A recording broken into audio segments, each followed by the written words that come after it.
This is our spotlight, where each week we invite a new chef down to our kitchen so we can learn a little something new. This week it's baking with Mr. Edd Kimber. Hello.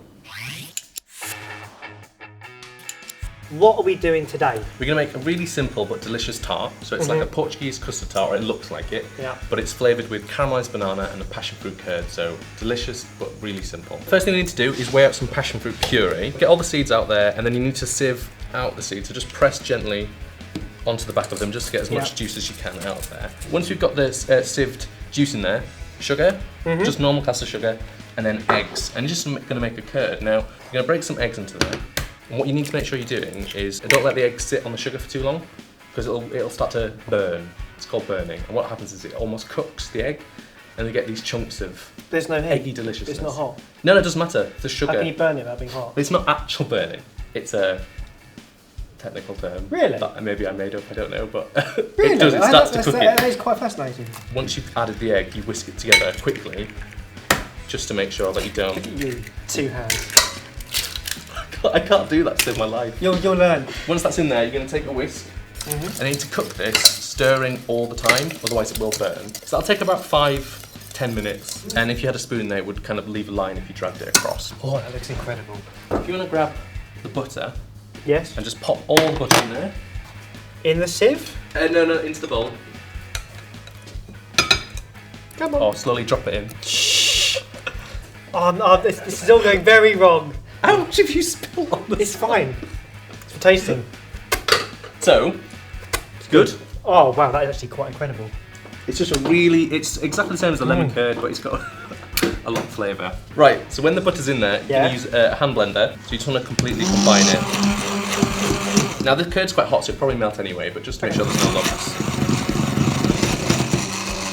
That's going to go into the fridge for a couple of hours to set. Yep. And then we need to roll out the pastry. So we're using ready-made puff pastry. Isn't that cheap? No, it's just... Puff pastry is one of those things where it takes hours and hours and hours to make properly, and you can buy good stuff, so why bother? So if you want to cut out some rounds... They're called circles. They're rounds of pastry. Really? Yeah. You're going to grease a muffin tin. Now, you can use butter if you want, but it takes time, it's boring. So you can use also oil sprays. And it's healthier. Yes, it's only 1 carb per spray. Which is really going to make a difference with this recipe. Yes, exactly. I think this cutter's ever so slightly too big. It's your cutter, not my skills. It's not my cutter, it's yours. Anyway, it doesn't matter, because this is all about simplicity. It is. And it doesn't really matter how it looks, because it will taste amazing. You need to line them with parchment paper. So what you're best doing is taking a little square of paper, roll it between your hands so it's all nice and crinkly, and then when you unfold it, it will sit easier in the mould, so you don't have to push it in too much. And it sits closer to the pastry. That is a tip and a half. Once they're all covered, and they've been refrigerated for about 15 minutes just to chill them down, you're going to fill them with either baking beans, or if you don't have any, you don't want to buy any, rice is fine, it'll do the same job. What I do is I have a box of rice that I use over and over again, because you don't want to cook it afterwards. And it's good to fill it quite well, because the weight of the rice will keep the pastry down, so you get a nice thin shell. My hands are all sticky, so the rice is just sticking to my hand. So I've heard from the grapevine that baking is going to be very precise and very careful. So far, this is the antithesis of that. It's the opposite. It's simple. It's very simple. It's very basic. Put it in for 15 at 220, and then bring it out after 15 minutes. Take out the parchment with the rice in it. Back in the oven for about 5 minutes until it's really nice and golden. You're going to pop those in. While they're in, we can move on to the banana element. Yeah, my favourite bit. A little bit of butter and a little bit of brown sugar, and just cook those over a kind of lowish heat. A very quick caramel. It's almost like making butterscotch. Very, very simple. Just roughly chop the bananas. It doesn't matter because you're not going to see them. Okay. So it doesn't have to be pretty or delicate or anything. You can cook them a little bit finer, otherwise you won't be able to put any in the You tart. said chop them up, no matter how, roughly. That's pretty rough if you ask me. So slices. Ah, slices. When it's kind of, you've got a caramel at the base and it's starting to cook down, you can cook it as much as you want. You could cook it longer, kind of actually caramelise the sugar a bit more, but it's completely up to you. And the more you cook it, the softer the banana will get. Right. And I quite like the fact the banana's quite firm still, so you've got a little softness on the outside. So you can take that off the heat, and that will continue to cook a little bit in that heat. And then we can actually fill the tarts. So you don't want to put a huge amount of banana because the banana's quite strong, and for me personally, I want more of the passion fruit. And then take some of the passion fruit, and this is one we've had in the fridge for a few hours to set. And then you're gonna smush it smooth, so you've got a nice flat surface. Smush it smooth. Smush it smooth. Technical Another technical term. Good, Yep. good.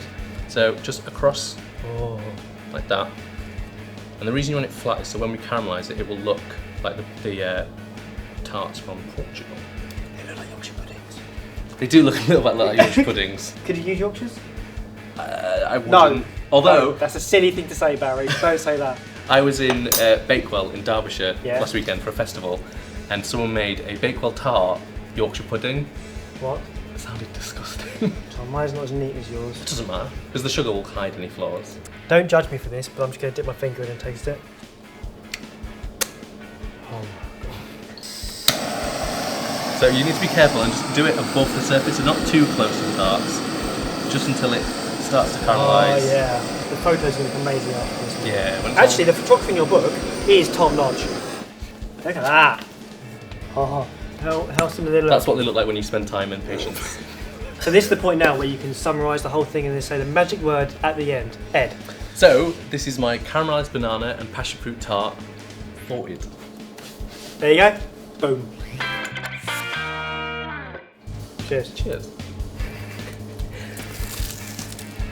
Oh my god. So because they've just been done, because we've just caramelised them and we haven't refrigerated them, they're a little drippy. A little bit. But if you chill them down, it will set again Okay. and you'll still get the crisp. I quite like this. Thank you so much. Look what you've done to me. I'm a mess. If you want to find out more about Ed, where can they find you? I'm at YouTube/boywhobakes, Twitter the same, and you can find my website as well, which is boywhobakes.co.uk. Go do it. Here's some amazing videos. It's an incredible decoration of the cakes. Do it now.